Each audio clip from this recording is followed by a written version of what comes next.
tackling tough topics to help you think reasonably about life's most important issues. This is Thinker Sensitive.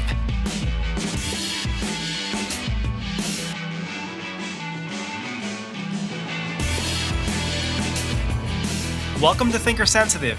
My name is Ryan Ragazine, and I am your host. This is the 6th episode of our season entitled The Simpleminded Society. I hope you found it somewhat beneficial and somewhat helpful so far. Today we're going to be talking about contemporary censorship, coercion, and discrimination. Though I'm an ecumenical theologian, a Christian who desires unity in the church under the authority of Christ, I grew up in a particular Protestant denomination. In some ways, I always felt like an outsider. Not necessarily because of anything bad going on, but just because personality-wise, I simply wasn't a great fit. At the same time, there were leaders and people in these churches that greatly shaped me and influenced me in a really positive way. People, true saints, who I will always be indebted to. After community college, I ended up attending a private university that was associated with the denomination that I grew up in. Honestly, I felt much more like an outsider there than I ever did back home in the church that I attended when I was younger. Luckily, I had a couple really great professors who mentored me and made my experience worthwhile, even though in a lot of ways I was like a fish out of water during my time there. To this day, I still have relationships with these professors, one of whom actually officiated my wedding. But these feelings of being an outsider, always feeling like I was on the outside looking in, grew even stronger once I was told that I couldn't receive credentials with my denomination.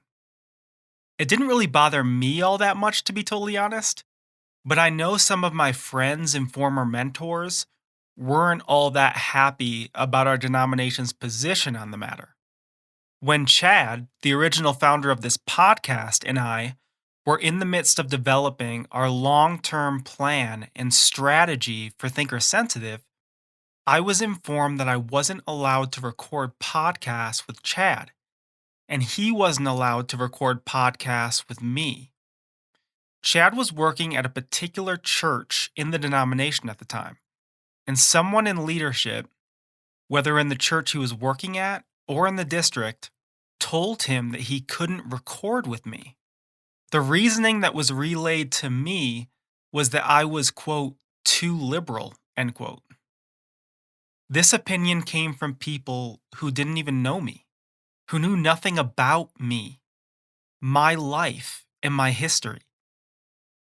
Generally speaking, this is an example of censorship, coercion, and discrimination.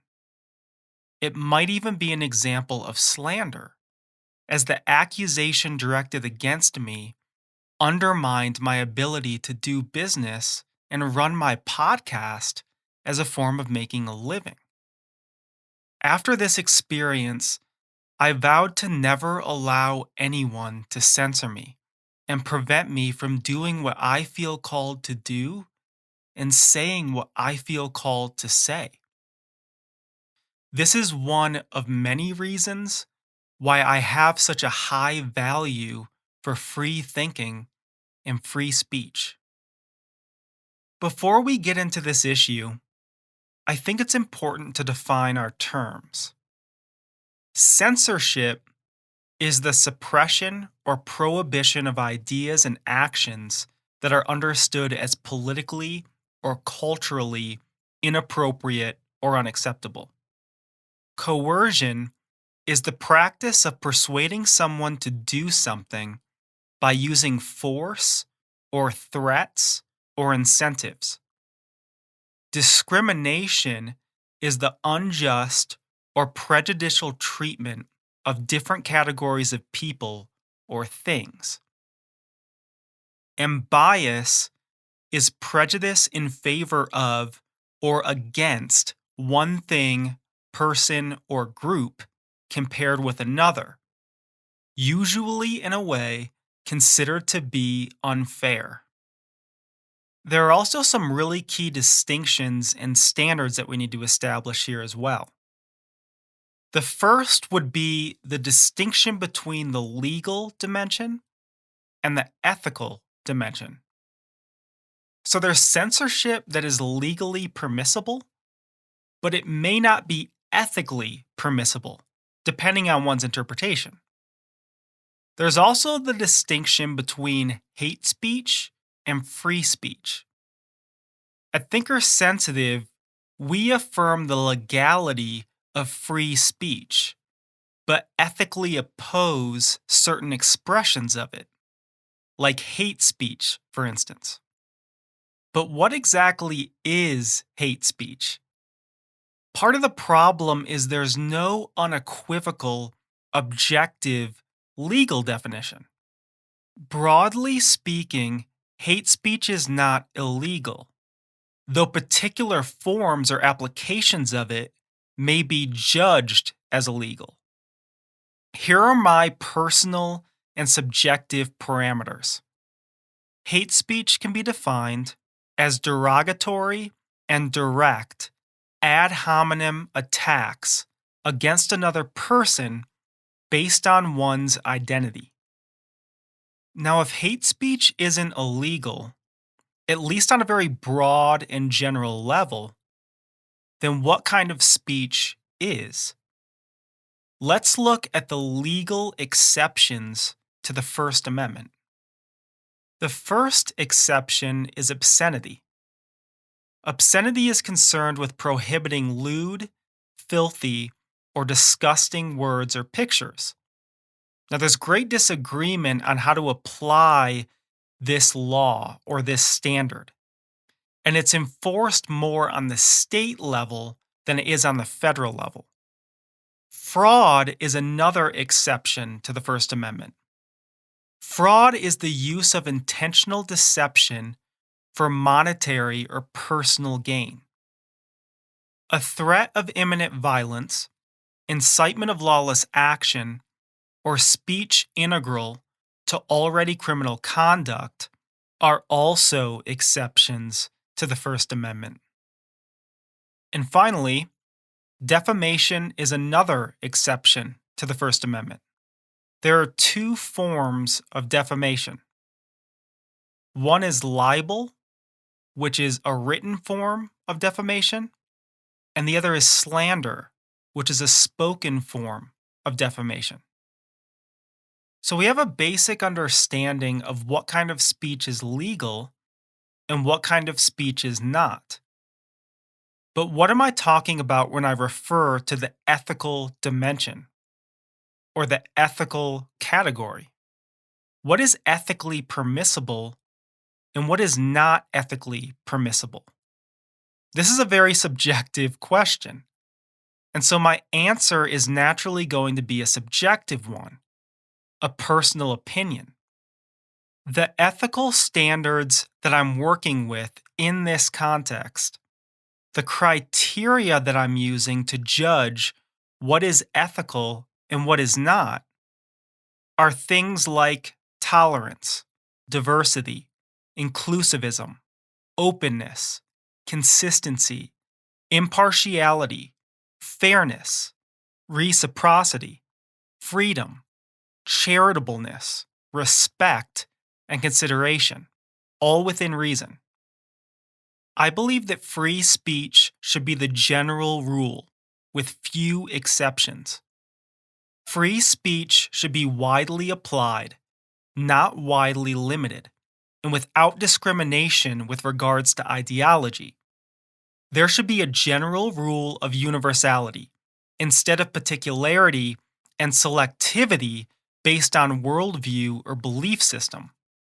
Our focus should mainly be on the rule, not on the few exceptions, though context and setting certainly matter here. I believe that free thinking and free speech are basic human rights that by and large should be protected by governments and political systems. I think that protecting free speech is an ethical and moral issue, and one that we all should be concerned about because it affects us all.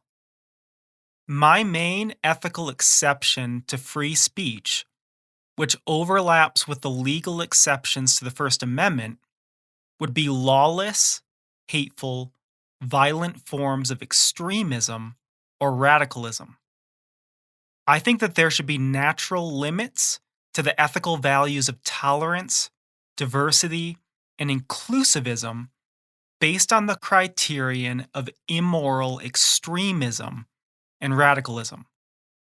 In other words, even though I really value tolerance and see it as a general rule, there should be some exceptions to it, but only in extreme cases.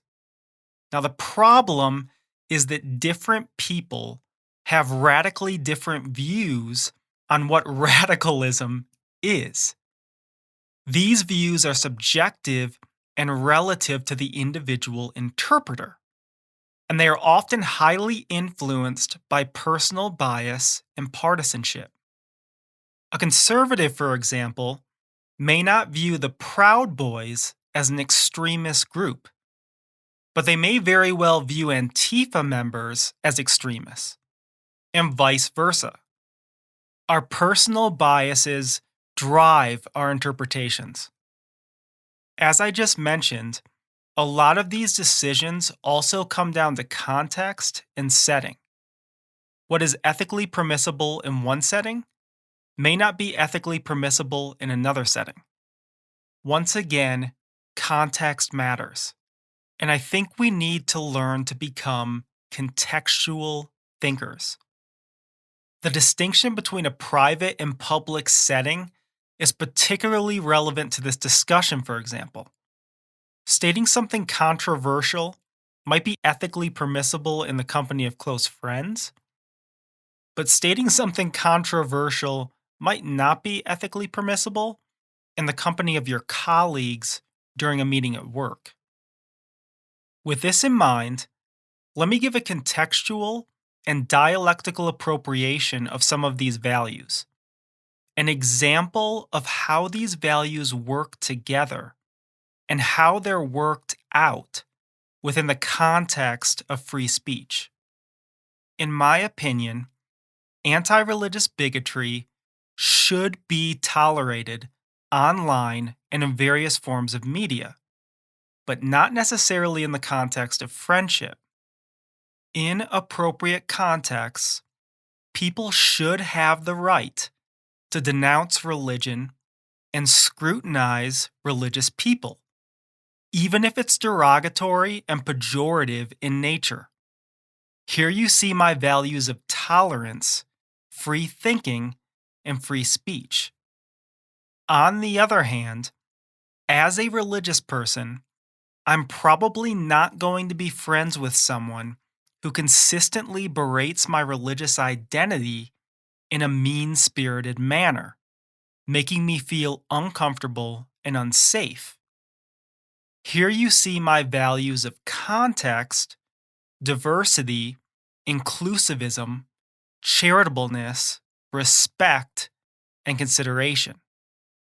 When thinking about free speech, from both a legal and ethical perspective, our focus should be on the rule, not the exceptions to the rule, which are the legal exceptions to the First Amendment and other forms of extremism or radicalism. Most of what will be stated from this point forward is in the context of the rule, the natural human right of free speech for all. Speaking of rules, let's talk for a second about the golden rule, the idea of treating others the way that you would want to be treated. The golden rule should always be applied in this context. So, for instance, if I don't want to be censored, then I shouldn't censor others. If I don't want to be coerced, then I shouldn't coerce others. If I don't want to be discriminated against, then I shouldn't discriminate against others. If I were to summarize my position on these things, I would call it a Christian form of classical liberalism. The values of free thinking and free speech combined with Christian love. Now that we've established our key distinctions and standards, let's take a look at some concrete forms of censorship in our society today. Forms of censorship in a few different contexts. The first form of censorship that I have here is legislative censorship. All laws naturally censor certain actions and naturally coerce people to follow those laws. As demonstrated in both federal and state laws, not all coercion and censorship is bad. Again, context matters. Laws against murder, for instance, censor and coerce. This is a form of governmental censorship and coercion, but again, it's not necessarily bad. The ethical determination, the judgment as to whether the law in question is ethically permissible or not, is going to depend on what law or piece of legislation we're talking about and our subjective interpretation of this law or piece of legislation. The second form of censorship that I have listed is corporate censorship. For the most part, private companies can legally censor what they want. So the ethical question is our main concern here. Twitter, YouTube, Facebook, Google, Instagram, and many other companies censor, coerce, and discriminate through a variety of different means. There is often a selectiveness in these determinations, which reveals bias and prejudice. Let me give some examples. Algorithmic bias, banning, blocking, and blacklisting people, demonetizing content, and flagging content. Big tech companies participate in all of these things on a regular basis. Companies in general tend to only market a particular cultural or political narrative while censoring alternative narratives.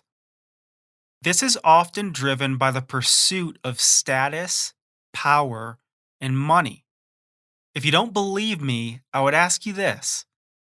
How many CEOs, how many wealthy old white men really care and are really concerned about the political trends and cultural mores that they market through their ads? Is this done out of a real sense of moral obligation or self-interest and personal gain?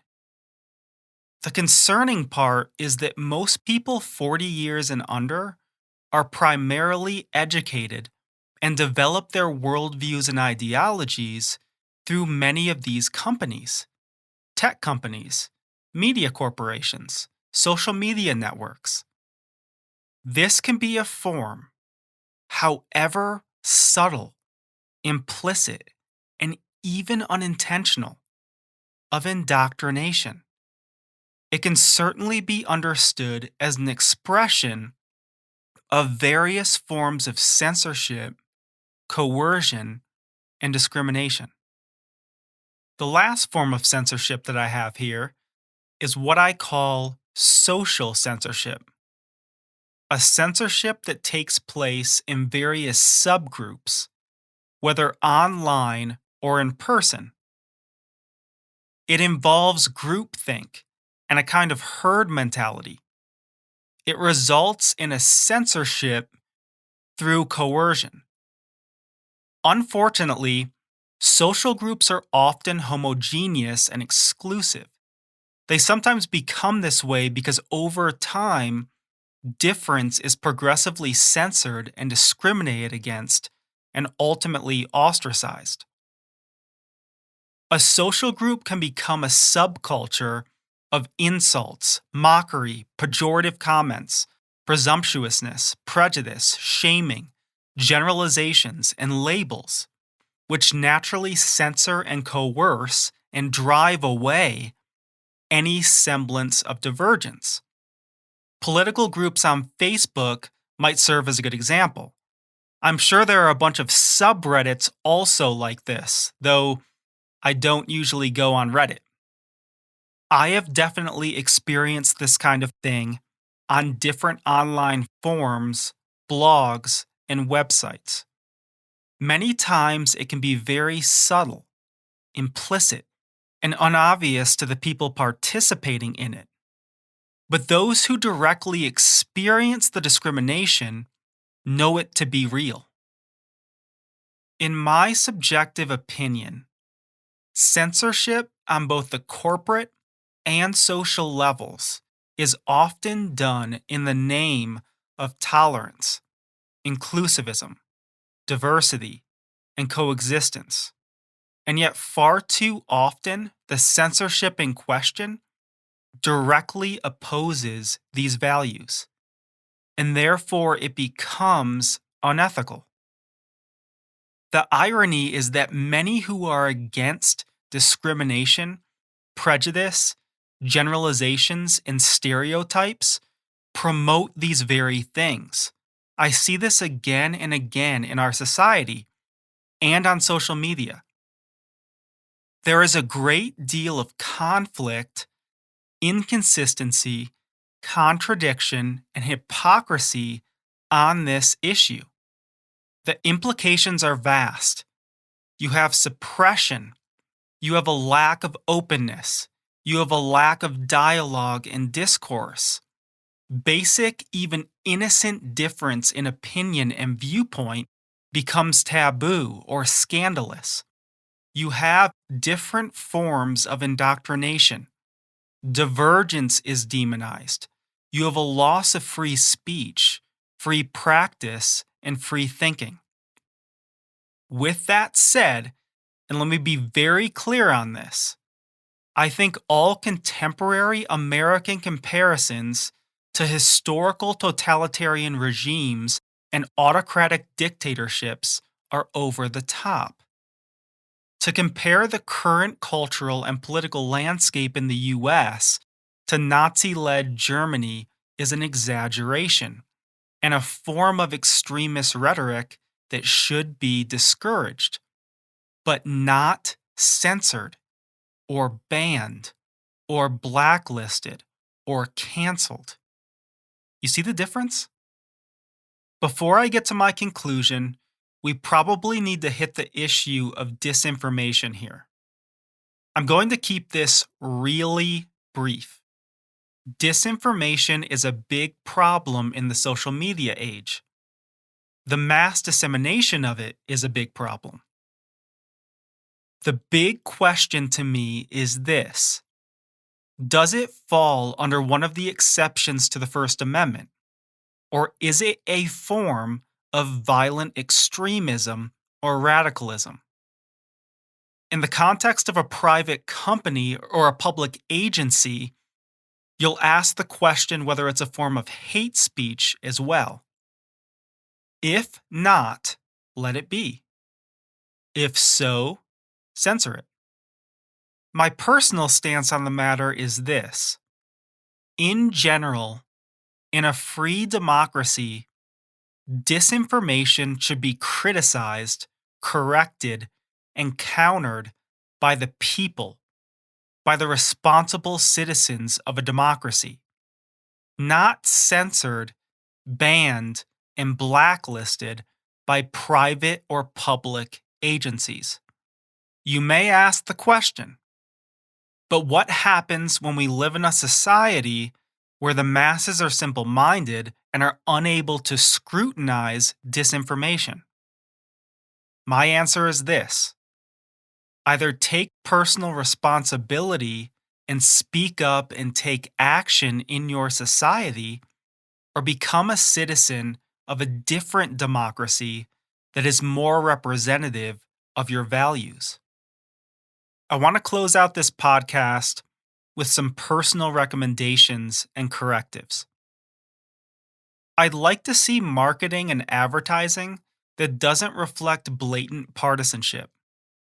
I'd like to see products advertised, not ideologies advertised. I'd like to see a real marketplace of ideas where everyone is invited to the table in a free democracy. I'd like to see the free exchange of ideas. And I'd like to see the golden rule followed more often.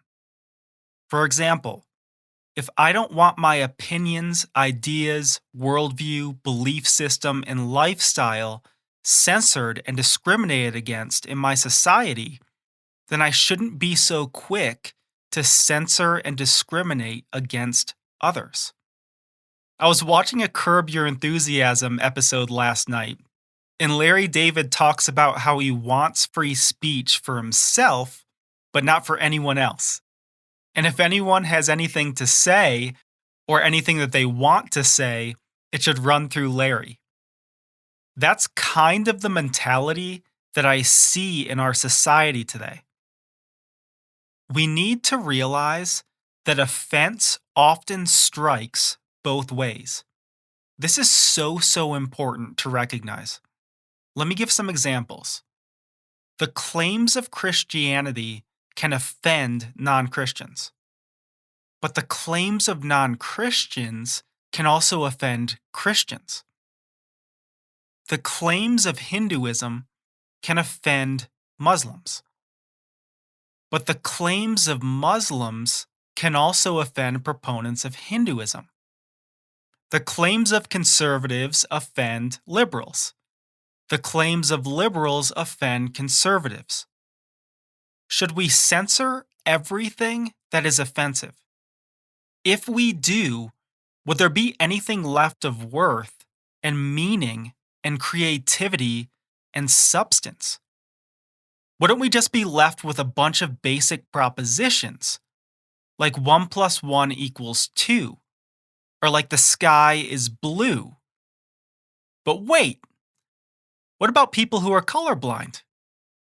What about those who confuse greens and blues? We can't say that.